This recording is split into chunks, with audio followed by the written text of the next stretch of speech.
오늘 나누실 하나님의 말씀은 예레미야 9장 17절에서 26절까지 말씀, 구약성경 1066쪽이 되겠습니다. 만군의 여호와께서 이와 같이 말씀하시되 너희는 잘 생각해보고 곡하는 부녀를 불러오며 또 사람을 보내 지혜로운 부녀를 불러오되 그들로 빨리 와서 우리를 위하여 애곡하여 우리의 눈에서 눈물이 떨어지게 하며 우리 눈꺼풀에서 물이 쏟아지게 하라. 이는 시온에서 통곡하는 소리가 들리기를 우리가 아주 망하였구나.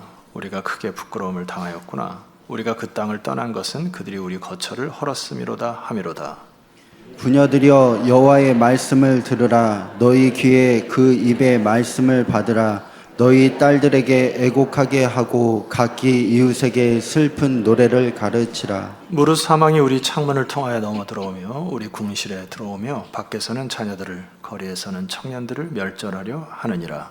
너는 이같이 말하라. 여호와의 말씀에 사람의 시체가 분토같이 들에 떨어질 것이며 추수하는 자의 뒤에 버려져 거두지 못한 곡식 땅 같이 되리라 하셨느니라. 여호와께서 이와 같이 말씀하시되 지혜로운 자는 그의 지혜를 자랑하지 말라. 용사는 그의 용명을 자랑하지 말라. 부자는 그의 부함을 자랑하지 말라. 자랑하는 자는 이것으로 자랑할지니 곧 명철하여 나를 아는 것과 나 여호와의 사랑과 정의와 공의를 땅에 행하는 자인 줄 깨닫는 것이라. 나는 이 일을 기뻐하노라. 여호와의 말씀이니라. 여호와의 말씀이니라. 보라, 날이 이르면 할례 받은 자와 할례 받지 못한 자를 내가 다 벌하리니 곧 애굽과 유다와 에돔과 암몬 자손과 모압과 윗광야에 살면서 살적을 깎은 자들에게라. 무릇 모든 민족은 할례를 받지 못하였고 이스라엘은 마음에 할례를 받지 못하였느니라 하셨느니라. 아마 우리 인생을 살아가면서 가장 많이 보는 것 중에 하나가 거울일 것입니다. 하루에 12번도 아마 이 거울은 더 볼 거고, 거울을 봐야 내가 얼굴에 뭐가 묻었는지, 또 옷매무새가 잘 됐는지, 주름살은 얼마나 패였는지, 뱃살은 얼마나 나왔는지, 현실을 직시할 수 있는. 그래서 인간이 단정하고 이 공동체 생활할 때 반드시 필요한 것은 거울을 자주 봐야 되는 것이죠. 화장실 가셔도 거울 보시죠. 자, 그런데 우리가 인생을 살아갈 때 겉매무새만 잘 다스려서는 안 됩니다. 성경은 일전에 보면은 영혼의 거울이다 이렇게 얘기를 해요. 그러니까 우리의 영혼과 마음과 생각들을 자꾸 성경에 비추어서 우리가 인생을 어떻게 살아가야 될지, 참된 가치와 의미로 살아갈지, 이게 너무나 중요하거든요. 그래서 고린도 전서 10장 6절에 보면 이러한 부분이 있습니다. 우리 함께 읽어볼까요? 자, 시작. 그런 일은 우리의 본보기가 되어 우리로 하여금 그들이 악을 즐겨한 것 같이 즐겨하는 자가 되지 않게 하려 함이니. 여기 본보기라고 하는 단어가 거울이라고 하는 단어와 동의합니다. 이러한 일들은, 선조들의 일들은 우리에게 거울이 되어 본보기가 되어. 자, 11절로 내려가시게 되면 또 동일한 단어가 있죠. 함께 읽어볼까요? 그들에게 일어난 이러한 일들은 본보기가 되고 또한 말세를 만난 우리를 깨우치기 위하여 기록되었느니라. 그러니까 신앙의 선조들의 삶이, 그리고 역사들이 우리들에게 본보기가 되고 거울이 되어 비추어서 다시는 그러한 악한 일을 하지 않도록 깨달음을 주는 것이 말씀이다. 어제 저에게 상담을 요청한, 또 이제 결혼을 앞두고 신랑 신부가 저를 찾아와서 이 얘기 저 얘기 하다가 제가 부탁을 하나 드렸어요. 지금까지 살아왔던 것이 어떤 것을 묻고 싶지 않지만은 앞으로 하나님 앞에서 예배자로, 그리고 말씀을 잘 묵상하여 매주 이 말씀이 당신들의 영혼을 치료하는 것이 너무나 소중하니 예배자로 서주길 바란다 하고 부탁을 드렸죠. 잘했죠? 이게 예레미야의 말씀을 통해서 그 시대에 하나님이 뭐라 말씀하시는지가 거울이 되는 것이고요. 오늘 우리 시대도 마찬가지고, 예레미야를 통해서 우리에게 비추어지는 말씀을 통해 우리의 삶을 비추고 우리의 생각을 비추어야 되는 것이죠. 그래서 오늘 17절 말씀 보면은 참 독특한 하나님께서 요구를 하시는데 이런 얘기를 하십니다. 만군의 여호와께서 이와 같이 말씀하시되 너희는 잘 생각해 보라. 그리고 하나님이 요구하시는 게 하나 있습니다. 곡하는 부녀를 불러와라. 또 사람을 보내서 지혜로운 부녀를 불러와라. 여기 곡하는 부녀를 왜 부를까요? 지금 슬픈 일이 있어서 함께 울어야 되는데 뭔가 이게 센서가 고장 나가지고 울지 않고 뭔가 잘 될 것 같은 허황된 꿈에 사로잡혀 있는 자들에게 교육하기 위해서 하나님이 곡하는 부녀를 불러와라. 자, 18절 말씀 보니까 그들로 빨리 와서 우리를 위하여 뭐하게 하고요? 애곡하게 하고 우리의 눈에서 눈물이 떨어지게 하여 우리 눈꺼풀에서 물이 쏟아지게 하라.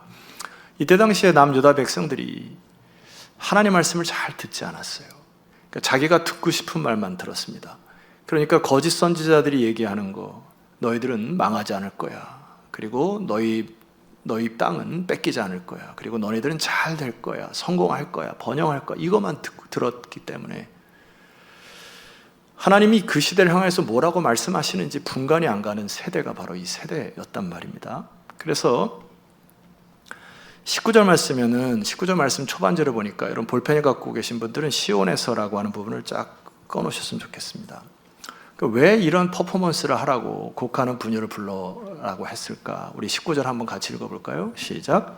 이는 시온에서 통곡하는 소리가 들리기를 우리가 아주 망하였구나. 우리가 크게 부끄러움을 당하였구나. 우리가 그 땅을 떠난 것은 그들이 우리를 거처를 헐었음이로다 함이로다. 예, 시온이라고 하는 단어는 이스라엘과 남유다 백성들에게 있어서는 영적인 중심지와 같은 도시, 땅입니다. 그런데 중심으로부터 곡하는 소리, 무너지는 소리, 망하는 소리가 들려서 이제 결과적으로 너희들에게까지 이 소리가 임할 것이니 지금은 마냥 즐거워할 때는 아니다, 이런 얘기잖아요. 그래서 심지어 20절 말씀 보니까 부녀들이여 여호와의 말씀을 들으라. 너희 귀에 그의 입의 말씀을 받으라. 너희 딸들에게 애곡하게 하고 각기 이웃에게 슬픈 노래를 뭐하랍니까? 가르치라. 심지어 자녀들에게 슬픈 노래를 가르치는 교육의 현장이 필요하다. 이렇게까지 예레미야를 통해서 말씀하시죠. 이유가 있습니다. 여러분 21절을 여러분 읽어보도록 하겠습니다. 시작.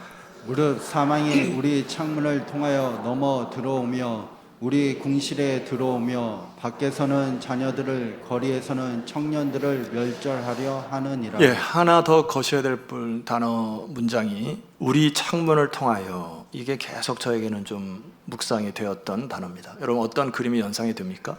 우리 창문을 통하여 죽음이 넘어온다.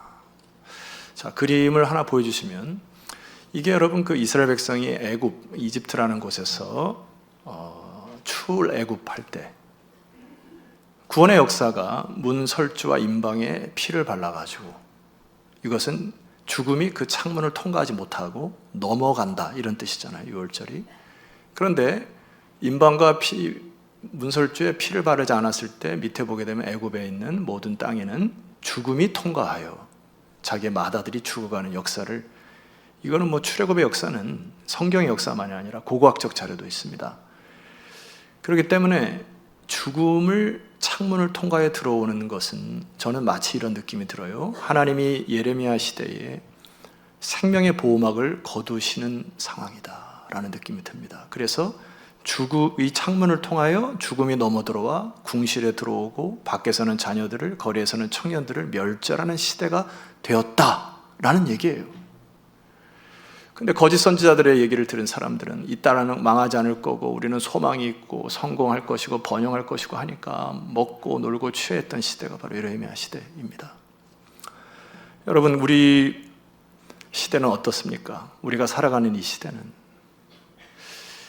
하나님의 가슴으로, 마음으로 이 시대를 좀 보셔야 됩니다. 개인적으로 주중에 좀 고뇌의 시간을 보냈던 거는 뉴스에서 하도 떠들어대가지고 1951년 이후로 80년 만에 태풍이 한반도를 관통함으로 집에서 나오지 마시고 막 이래가지고 담임으로서 우리 교회가 이제 어르신들이 새벽에 사명감과 나오신 분들이 계시거든요. 그래서 마음속에 막 이런 게 짐이 있는 거예요. 우리 어르신들 나오다가 간판이 날아가다가 다치면 어떨까? 공사장에 있는 그 세워놨던 것이 교회 들어오다가 또 무너지면 어떨까? 이래서 고뇌 속에서 이틀 동안 집에서 온라인으로 새벽 기도 합시다 이렇게 했더니 수도권에 강풍이 불지도 않고 아침에 일어났더니 왜 이런 판단을 했을까 후회하기도 하고. 문제는 우리 인간의 연약함이라고 하는 것이고, 이제 더 이상 우리가 기상을 예측하거나 이런 것들이 한계가 왔다는 생각이 들 정도로 이 지구 온난화로 인해서 기상 이변이 우리 주변에 너무 일상화되어 있던 것에 대한 것을 주목하셔야 합니다. 해수면 온도 상승을 통해서 전 해양 동물의 이동들이 있게 되고요. 아마 식물을 하시는 분도 계시지만은 우리나라가 이미 이 온대, 아열대의 식물군으로 바뀌었다는 것을 여러분 보실 겁니다. 일본 원전수 문제는 뉴스로 나오는 표면적인 문제만이 문제가 아닙니다. 이거는 제 개인적인 판단은 원전수가 방류될 때 이것은 재앙의 수준으로 가깝게 펼쳐질 가능성이 높습니다. 우크라이나 전쟁의 소식뿐만 아니라 가깝게는 우리 한국 교회, 한국 학교 교육의 이 권위의 문제,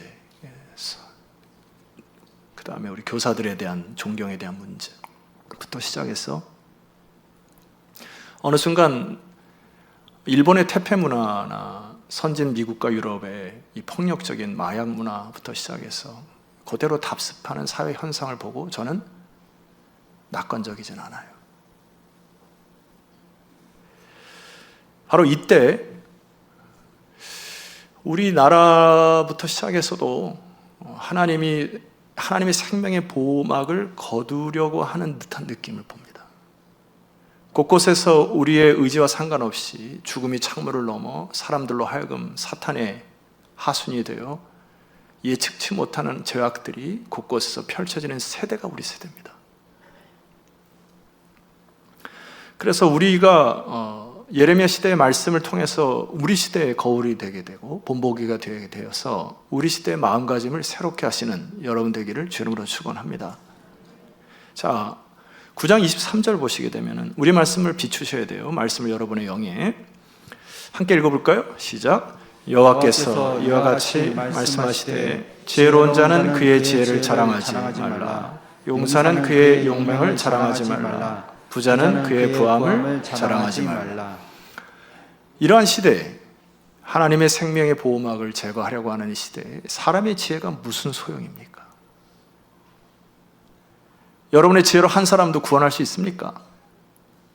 여러분의 용맹이 무슨 소용이냐 말이에요. 그리고 여러분이 평생 동안 벌어놓은 재물이 무슨 소용이냐고요. 관점을 바꾸셔야 되죠. 평생 동안 여러분의 목적과 방향이 내가 재물을 모아서 부자가 된다고 하는 관점을 바꾸셔야 되죠. 하나님께서 이 시대와 예레미야 시대에게 말씀하는 메시지가 24절입니다. 자, 이 부분도 함께 읽어보겠습니다. 너무나 중요한 말씀이기 때문에 24절을 함께 읽읍시다. 시작. 자랑하는 자는 이것으로 자랑할지니 곧 명철하여 나를 아는 것과 나 여호와는 사랑과 정의와 공의를 땅에 행하는 자 중 깨닫는 것이라. 나는 이 일을 기뻐하노라. 여호와의 말씀이니라. 주님께서 이 시대에 기뻐하는 것이 뭐라고 말씀하십니까? 첫 번째, 하나님을 깊이 알아가는 것이 하나님이 기쁘다 이렇게 얘기하셨고, 두 번째는 사랑과 정의와 공의를 땅에 뭐하는 자? 행하는 자인 줄을 깨닫는 것을 나는 기뻐한다. 주님께서 이렇게 얘기하신 거예요. 여러분, 여기서 우리가 참 조심해야 될 부분은 성경을 여러분의 개인적인 생각과 편파적인 것으로만 받아들이시면 안 됩니다. 무슨 얘기냐면은 하나님은 사랑의 하나님이시고 정의의 하나님이시고 공의의 하나님이셔서 이것들을 하나님의 역사가 때로는 사랑과 정의와 공의를 이렇게 믹스하여 하나님께서 뜻을 이루시는 거거든요. 성경도 디모데후서 3장 16절 17절 보니까 모든 성경은 하나님의 감동으로 된 것으로 아시죠? 교훈과 책망과 바르게 함과 의로 교육하게 유익하고. 보세요. 균형이 필요하다는 얘기죠. 성경은 여러분에게 의만 강조하는 게 아니고요, 사랑만 강조하는 게 아닙니다. 성경을 읽으면 교훈이 있고요, 여러분을 때로 찌르게도 하십니다. 책망이 있고요, 여러분을 바르게 하시고 의로 만들어가는 것이 성경 안에 다 되어 있어요. 이거는 여러분으로 하여금 온전한 사람으로 되게 하게 하시고요, 모든 선한 일을 할 수 있는 능력을 주는 것이 성경일 줄 믿습니다. 그래서 이 시대에, 여기 제가 볼 때는 여기 9장 23절 24절이 그 이스라엘 백성들이 이때 당시에 붙들었던 토라라는 게 있어요. 토라는 이제 모세 오경을 뜻하는데 창출 레민신 아닙니까? 이 창출 레민신의 말씀을 묵상을 하는 시대가 되어야 되는데, 하도 이들이 곁길로 나가고 악을 하니까 하나님께서 응급 처방약으로 예레미야를 통해서 이 말씀을 응축해서 주는 것 같습니다. 야, 너희들 왜 너희의 지혜를 자랑하냐, 이 시대에. 너의 욕망이 무슨 소용이고 너의 부함이 무슨 소용이야. 너희들이 지금 해야 될 것은 뭐냐? 나를 아는 것과 사랑과 정의와 공의를 다시 찾아서 다시 여호와께로 돌아오고 말씀으로 돌아가서 너희들이 하나님을 경외하는 민족으로 다시 돌아가는 거, 하나님이 그걸 원하시는 거 아닙니까? 그래서 우리는 이런 거잖아요. 말씀을 들을 때, 아, 그래, 내가 그런 존재였지, 내가 하나님 백성이었지, 내가 다시 마음을 고쳐먹고 살아야지. 이 모세 오경이라고 하는 이 부분에서 이거를 또 응축을 하게 되면은 이 신명기라고 하는 부분이 남습니다. 무슨 얘기냐면은 이스라엘 백성들이 가나안 땅에 들어갈 때, 야, 너희들이 그 땅에 들어가서 이렇게 살고 저렇게 살아라. 하나님의 말씀 명령을 따르면 내가 축복 줄게, 안 그러면 내가 너에게 저주를 내릴 거야.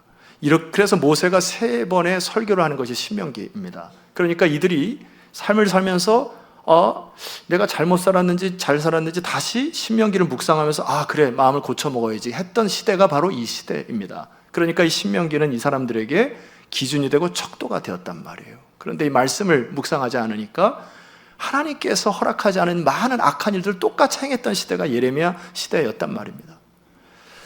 제가 그래서 금요일 아침에 교회는 못 나오고 추적추적 내리는 비를 보면서 개인적으로 좀 일찍 일어나서 개인 기도를 드리고 신명기를 다시 폈습니다. 그리고 1장부터 시작해서 신명기를 쭉 묵상을 해가는데 너무 은혜를 많이 받았어요. 오늘 제가 준비를 했는데, 드려요? 자, 신명기 8장 1절에 보면은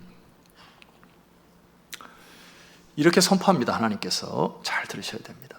내가 오늘 명하는 모든 명령을 너희는 뭐 하라고요? 지켜 행하라고요. 아멘 하셔야죠. 그리하면 너희가 살고 번성하고 여호와께서 너희의 조상들에게 맹리하신 땅에 들어가서 그것을 차지하리라. 기본입니다. 이거는 하나님 백성들은 하나님의 말씀이 떨어질 때 아멘 하고 순종하는 거예요. 이거를 가나안 땅에 들어가서 너희들이 그렇게 했으면 좋겠다 얘기거든요. 2절 말씀 보니까 주님께서 2번째 강조하세요. 내 하나님 여호와께서 이 40년 동안에 내게 광야 길을 걷게 하시는 것을 뭐 하라고요? 기억하라. 하나님이 왜 광야 생활을 기억하라 하십니까? 이는 너를 낮추시며 시험하사 내 마음이 어떠한지 그 명령을 지키는지 지키지 않는지 알려 하려 하심이니라. 3절, 너를 낮추시고 너를 줄이게 하시고 너도 알지 못하며 내 조상도 알지도 못하던 만나를 내게 먹이시는 것은 다 같이 선포합니다. 사람이 떡으로만 사는 것이 아니요 여호와의 입에서 나오는 모든 말씀으로 사는 줄을 네가 알게 하려 하심이니라. 광야의 삶에서 기억하라고 하는 것은 사람이 떡으로만 사는 것이 아니다라는 것을 깨닫게 하시기 위한 것이다. 사실 만나와 메추라기를 먹이신 거는 아침에는 탄수화물, 저녁에는 단백질을 먹이셨나요? 저는 천국 가서 꼭 물어볼 것 중에 하나가 만나가 어떤 영양소가 있는지 꼭 묻고 싶습니다. 그 안에 각종 미네랄, 칼슘, 철분부터 뭐만 가지가 다 들어가는지 모르겠지만은 하나님 만나를 통해서 우리에게 말씀하는 메시지가 뭐냐면, 얘들아, 너희들이 아침 일어나면 만나를 거둘 텐데 6일째 되는 날은 두 바구니를 거둬라 이런 거잖아요. 그래서 7일째 여호와를 경외할 때는 너희들이 일하지 말고 하나님께 경배할 때 할 것이다. 그러니까 더 걷게 되면 썩게 되는 역사를 보았지 않습니까? 궁극적으로 이 만나를 따져 올라가게 되면은 하나님이 말씀하신 대로 순종하기에 살았던 거잖아요. 만나가 우리를 살게 한 게 아니라 만나를 내리시고 메추라기를 주시는 하나님을 묵상하고 그 말씀대로 6일째 적당량의 만나를 거뒀고 6일째 2배의 만나를 거둬서 순종하는 그 사람들이 살았던 거 아닙니까? 따라서 사람은 떡으로만 사는 것이 아니고 여호와의 입에서 나오는 말씀으로 사는 것임을 믿으시기를 소망합니다. 그것이 지혜인 것이죠. 그런데 문제는 발생합니다. 11절로 내려가시면 내가 오늘 네게 명하는 여호와의 명령과 법도와 규례를 지키지 아니하고 네 하나님 여호와를 잊어버리지 아니하도록 삼갈지어다. 12절 네가 먹어서 배부르고 아름다운 집을 짓고 거주하게 되며 또 내 소와 양이 번성하며 내 은금이 증식되며 내 소유가 풍부하게 될 때 위험하다는 얘기입니다. 여러분 너무 많은 물질의 축복을 간구하시면 안 됩니다. 왜냐하면 그 다음 말씀 보니까 14절 말씀 보니까 내 마음이 교만하여진다. 그래서 결과적으로는 네 하나님 여호와를 잊어버린다. 여기 여러분 교만이라는 단어 지난주 기억하십니까? 주드라고 하는 단어를 여러분이 말씀드렸는데 여기 쓰인 단어는 주드라는 단어는 아니고 룸이라고 하는 단어입니다. 룸이라고 하는 단어는 여러 가지 해석할 수 있어요. 우쭐댄다, 자기를 높인다, 한없이 올라간다 이런 뜻이에요. 교만이라는 게 뭐예요? 어느 정도 이런 게 있잖아요. 인간이 자기가 열심히 공부해서 뭐 올라가는 건 뭐 괜찮죠. 그리고 열심히 돈을 벌어도 괜찮은데 어느 순간 내가 똑똑한가? 내가 열심히 해서 요때 수를 잘 둬가지고 이렇게 성공했나? 하면서 점점 그 수의 가치에 놀아나서 결과적으로 하나님의 은혜 없이 내가 잘나서 내가 노력해서 된 것처럼 착각하는 것이 교만이다. 한없이 우쭐대고 자기를 높이고 한없이 올라가는 것을 교만이다. 하나님 그것을 싫어하신다는 얘기입니다. 14절 하반절 말씀 보니까 이제 여호와께서 말씀하시는데 여호와는 너를 애굽 땅 종되었던 좁에서 이끌어 내셨고 15절 말씀부터는요 동사를 잘 묵상하면 굉장한 은혜가 있습니다. 제가 이게 참 은혜가 있었는데 너를 인도하여 이거는 광야에서만 하나님이 인도하신다는 얘기가 아니죠. 오늘 철산동 209-1번지에서 예배를 드리는 여러분도 하나님이 인도하신다는 약속이시죠. 자, 15절 이하로 보세요. 너를 인도하여 그 광대하고 위험한 광야 곧 불뱀과 전갈이꽃 물이 없는 간조한 땅도 지나게 하셨고 또 너를 위하여 단단한 반석에서 물을 내셨고 내 조상들도 알지 못하던 만나를 광야에서 내게 먹이셨고 저는 이 말씀이 있는데 제 인생이 그냥 파노라마처럼 막 지나가더라고요. 이는 다 너를 낮추시고 너를 시험하시고 마침내 내게 복을 주려 하심이었느니라. 가장 은혜가 있는 단어가 마침내라고 하는 단어입니다. 제가 개인적인 얘기 잠깐 하나 할게요. 제가 이제 결혼을 앞두고 사랑하는 사람과 살기 위해서 이제 지하철 노선들을 펴놓고 어디에서 한번 살아볼까 해가지고 그때 당시에 가장 마음에 들었던 역 이름이 하나 있습니다. 상록수 역이라고. 시문의 상록수를 제가 읽고 너무나 감동을 받아서 신혼은 여기서 살아야 되겠다 하고 30년 전에 무턱대고 상록수역을 제가 답사를 갔어요. 안산에 사시는 분 아시죠? 30년 전에 상록수역에 딱 도착했더니 한겨울에 너무 삭막했어요. 전철이 내리자마자 찬바람이 막 불어오고 주변에 뭐 이렇게 보니까 살만한 곳이 아니죠. 그때 당시에는. 그래가지고 다시 전철 타고 돌아왔던 기억이 있습니다. 천국으로 가는 여정 속에서 우리가 인생을 살아가는 것을 역으로 표현하자면은 예를 들어서 질병의 역이 있을 수 있습니다. 어느 순간 도착했더니 질병이 나에게 찾아왔어요. 질병을 좀 극복했더니 갈등의 역이 있을 수도 있습니다. 갈등을 또 통과했더니 하나님께서 기쁨의 역을 또 허락하셨고 또 평안의 역을 허락하셨고 근데 제가 참 은혜가 되는 거는 이제 천국에 딱 도착했더니 마지막 역 이름이 마침내 역이다. 감동이 없어서 몇 가지 더 단어를 좀 더 드려보도록 하겠습니다. 기어코 역이다. 종국 역이다. 영어로 하면 finally, 마지막 eventually, 결국에는 하나님이 모든 것을 여러분에게 마침내 복을 주시려고 하시는 하나님의 크신 사랑을 찬양하시기를 소망합니다. 저는 힘이 나더라고요. 때로 우리 인생생활 때 다 어떻게 쉬운 일만 있습니까? 어렵고 넘어지고 힘들 때 많은데 주님께서 이것들을 마침내 하나님께서 크신 복으로 이끄신다. 참 감동이 있어요. 자, 그리고 이 모든 역사를 통해서 주목해야 될 것을 말씀하십니다. 신명기 9장을 보시게 되면 이스라엘아 들으라, 네가 오늘 요단을 건너 너보다 강대한 나라들로 들어가서 그것을 차지할 텐데 그 성읍들은 크고 성벽은 하늘에 닿았고 2절 크고 많은 백성은 네가 아는 아낙 자손인데 그에 대한 말을 내가 들었나니 이르기를 누가 아낙 자손을 능히 당하려 하거니와. 이게 아낙 자손을 앞에서 보니까 여러분 잘 아시다시피 내가 메뚜기와 같은 느낌이 자꾸 들 때가 있습니다. 근데 3절에 이렇게 얘기하세요. 오늘 너는 알라, 내 하나님 여호와께서 맹렬한 불과 같이 내 앞에서 나아가실 것이고 여호와께서 그들을 멸하사 내 앞에 엎드러지게 할 것이고 여호와께서 내게 말씀하신 것 같이 너는 그들을 쫓아내고 속히 멸할 것이라. 누가요? 여호와께서 하시겠다는 얘기잖아요. 이게 믿음의 사람들 아닙니까? 4절 내 하나님 여호와께서 그들을 내 앞에서 쫓아내신 후에 내가 심중에 이르기를. 조심하셔야 될 것은 내 공의로움으로 말미암아 여호와께서 나를 이 땅으로 인도하여 들어서 그것을 차지하게 하셨다 하지 말아라. 이 민족들의 악함으로 말미암아 마치 암덩어리가 그 땅에 꽉 차여서 더 이상은 그 땅이 폐괴하여 하나님이 거룩과 충돌함으로 하나님이 그 암을 드러내신 것처럼 그 민족을 드러낸 것이지 너가 공의로워서 그런 거 아니다라는 것 착각하시면 안 돼요, 여러분. 여호와께서 그들을 내 앞에 쫓아내심이니라. 5절 내가 가서 그 땅을 차지함은 내 공의로 말미암도 아니고 내 마음이 정직함으로 말미암도 아니고 이 민족들이 악함으로 말미암아 내 하나님 여호와께서 그들을 내 앞에서 쫓아내신다. 무슨 하나님이십니까? 공의의 하나님이십니다. 여호와께서 이같이 하시면 내 조상 아브라함과 이삭과 야곱에게 하신 맹세를 이루려 하시는 공의의 하나님.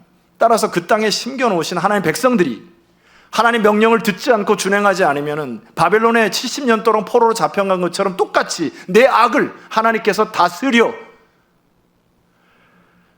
하나님 백성으로 제사장다운 민족으로 하나님이 만드신고자 하는 하나님의 사랑의 하나님, 사랑과 정의와 공의가 공존하시는 하나님. 자, 결론적으로 우리가 오늘 이 예레미야의 말씀을 통하여 우리가 거울에 우리의 모습을 비추어서 우리의 영적 자아상을 잘 보셔야 됩니다. 마지막 25절과 26절을 함께 읽으면 좋겠습니다. 여호와의 말씀이니라. 시작. 여호와의 말씀이니라. 보라, 날이 이르면 할례 받은 자와 할례 받지 못한 자들 내가 다 벌하리니 곧 애굽과 유다와 에돔과 암몬 자손과 모압과 및 광야에 살면서 살적을 깎은 자들에게 자들에게라. 모든 민족은 할례를 받지 못하였고 이스라엘은 마음의 할례를 받지 못하였느니라 하셨느니라. 할례를 받았다 해서 언약 백성이냐? 그것이 아니다. 네가 성전에 나와서 성전에서 예배를 드린다고 그것으로 언약 백성으로 만족해서는 안 된다. 하나님이 뭐라고 요구하시냐면 마음의 할례를 받는 것을 하나님께서 원하십니다. 여러분, 할례를 받는다는 게 뭡니까? 이스라엘 백성들이 다른 민족과 달리 구별된 표징과 증거가 할례잖아요. 남자들의 중요한 부분에 표피를 잘라서 내가 저 사람과 나는 언약 백성으로 살아간다고 하는 구별된 민족. 여러분, 우리는 예수 그리스도를 통하여 인치심을 받은 하나님의 백성들 맞습니까? 여러분은 구별된 자들이죠. 그래서 이 세상을 여러분 막 살아서는 안 됩니다. 여러분이 생각한 대로 막 사셔서는 안 돼요. 하나님께서 하나님 택한 백성들을 통하여 이 땅에 심어놓으신 이유를 아셔야 합니다. 그것을 사명이라고 하는 거예요. 세상 사람들이 추구하는 목적과 성공대로 막 사셔서는 안 돼요. 하나님 그것을 싫어하십니다. 하나님 인격적인 하나님이시기 때문에. 제가 좋아하는 김구 선생님이 평소에 그 시를 읽고 다녔던 시 중에 야설이라는 시가 있습니다. 화면을 보시게 되면은 답설 야 중거 눈 덮인 벌판을 걸어갈 때는 불수호 난행 모름지기 오랑캐처럼 난잡하게 가지 마라. 금일 아 행적 오늘 내가 걸어간 발자취는 수작 후 인정 후세 사람들의 발자취가 될 것이니. 주목할 단어가 몇 가지가 있죠. 눈 덮인 벌판 무슨 의미가 있습니까?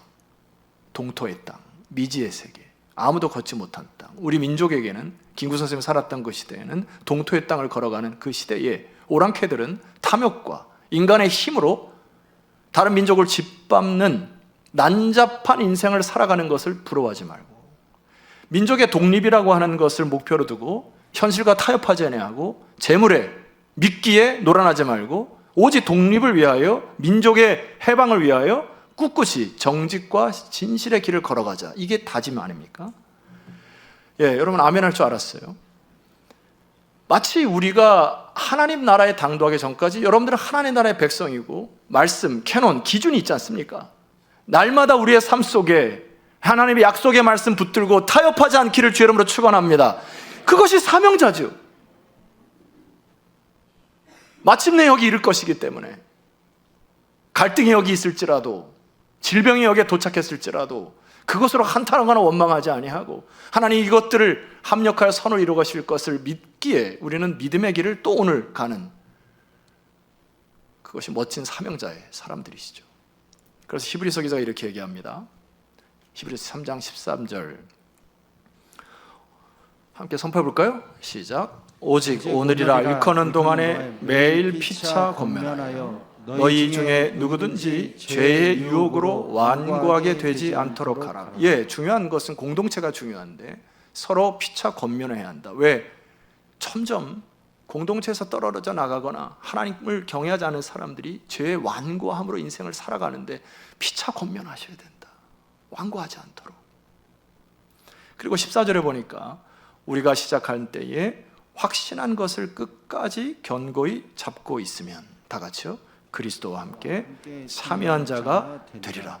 이게 무슨 말이에요? 마침내 여기에 도착한다. 상담을 제가 해보면은 많은 사람들이 과거의 상처에 얽매여서 거기에 묶여 사는 사람들이 많습니다. 이런 거잖아요. 내가 그때 그 자리에 안 나갔어야 되고 내가 저 사람을 안 만났어야 되고 그 병에만 안 걸렸었더라도, 그때 내가 그 선택만 안 했었더라도. 과거는 다 지나간 것이죠. 묵상한들 무슨 소용입니까? 다가오지 않을 미래에 대한 두려움과 불안으로 살아가는 사람들이 많이 있습니다. 그러나 미래에 대한 두려움과 불안은 사람을 무기력하게 만듭니다. 여러분 그럴 필요 없잖아요. 오늘 히브리서 기자의 도전이 뭡니까? 오직 오늘이라고 일컫는 동안에 매일 피차 권면하셔서 완고한 곳에 빠지지 않게 하시고 서로 주께서 주신 말씀 붙들고 끝까지 견고히 잡고 나가면은 마침내 하나님이 여러분들을 큰 품으로 여러분들을 얼싸안을 그날까지 믿음의 길 걸어가시기를 주 이름으로 축원합니다. 여러분 지금 인생의 어느 역에 와 계십니까? 때로 실패 역에 있을 수도 있어요. 그리고 갈등의 역에 있을 수도 있고, 어떤 분은 다른 사람과 달리 성공과 안정과 평안을 누리는 그런 역에 도착하는 분도 계실 것입니다. 그러나 여러분, 하나님 앞에서 교만하지 마시고 사명자로 거듭나시기를 소망합니다. 마침내 아버지께서 여러분을 다 품에 안으실 그날까지 우리는 이 땅에 보내신 이후 사명자로 살다가 주 앞에 서는 것이죠. 결단의 기도를 드립시다. 하나님, 저의 인생을 통하여 영광 받으시고 저의 작은 결단과 순종이 하나님 나라에 사용되어지는 그런 축복의 인생 되게 하옵소서. 우리 다짐의 기도를 아버지 앞에 잠시 드리도록 하겠습니다. 기도합니다.